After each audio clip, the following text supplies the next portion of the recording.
എറണാകുളം കോടനാട് വയോധികയുടെ കൊലപാതകത്തിൽ പ്രതി പിടിയിലായി. 24 വയസ്സുകാരൻ അദ്വൈത് ഷിബുവാണ് ബംഗളൂരുവിൽ നിന്ന് പിടിയിലായത്. കൊല്ലപ്പെട്ട അന്നമ്മയുടെ അയൽവാസിയാണ് പ്രതി.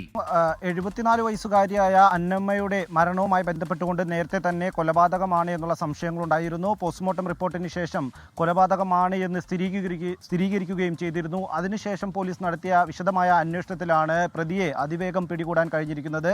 അന്നമ്മയുടെ അയൽവാസിയായ 24 വയസ്സുകാരൻ അദ്വൈത് ഷിബുവാണ് ഈ കേസിലെ പ്രതി. അദ്വൈത് ഷിബു ഒറ്റയ്ക്കാണ് ഈ കൃത്യം ചെയ്തത് എന്നുള്ളതാണ് നിലവിൽ പുറത്തു വരുന്ന വിവരങ്ങൾ.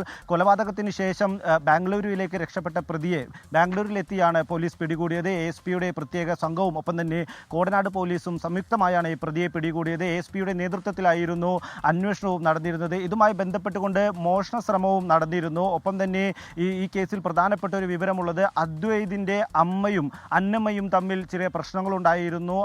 അന്നമ്മ അദ്വൈതിൻ്റെ അമ്മയെ വഴക്ക് പറഞ്ഞിരുന്നു. ഇതിലുണ്ടായിരുന്ന വൈരാഗ്യമാണ് ഇത്തരത്തിലൊരു ക്രൂര കൊലപാതകം ചെയ്യാൻ ഈ പ്രതിയെ പ്രേരിപ്പിച്ചത് എന്നുള്ള വിവരവും പുറത്തു വരുന്നുണ്ട്. കൊലപാതകത്തിന് ശേഷം അന്നമ്മ ധരിച്ചിരുന്ന സ്വർണം ഈ പ്രതി കവർച്ച ചെയ്യുകയും ചെയ്തിരുന്നു. ഇതിനുശേഷമാണ് പ്രതി ബാംഗ്ലൂരുവിലേക്ക് രക്ഷപ്പെട്ടത്. എന്തായാലും ഈ സംഭവവുമായി ബന്ധപ്പെട്ടുകൊണ്ട് അതിവേഗം പ്രതിയെ പിടികൂടാൻ പോലീസിന് കഴിഞ്ഞു എന്നുള്ളതാണ്. നേരത്തെ തന്നെ ഈ മോഷണ ശ്രമത്തിനിടെയാണ് ഈ കൊലപാതകം നടന്നത് എന്നുള്ള വിവരങ്ങൾ പുറത്തു വന്നിരുന്നു. ഇതിന് പിന്നാലെ ഇതര സംസ്ഥാന തൊഴിലാളികളായ 4 പേരെ പോലീസ് ചോദ്യം ചെയ്തിരുന്നു. പോസ്റ്റ്മോർട്ടം റിപ്പോർട്ടിന് പിന്നാലെ പോലീസ് നടത്തിയ അന്വേഷണത്തിൽ ഇതര സംസ്ഥാനക്കാരനായ ഒരു വ്യക്തിയല്ല, പകരം ഈ പ്രദേശം നന്നായി അറിയുന്ന ഒരു മലയാളി തന്നെയായിരിക്കും ഈ കൃത്യം നടത്തിയത് എന്നുള്ള വിവരം പോലീസിനുണ്ടായിരുന്നു. ഈ സൂചനകളുമായി ബന്ധപ്പെട്ടുകൊണ്ട് CCTV ദൃശ്യങ്ങൾ കേന്ദ്രീകരിച്ച് പോലീസ് അന്വേഷണം നടത്തി. ഇതിൽ നിന്നാണ് കൃത്യമായി പ്രതിയിലേക്ക് എത്താൻ പോലീസിന് കഴിഞ്ഞത്.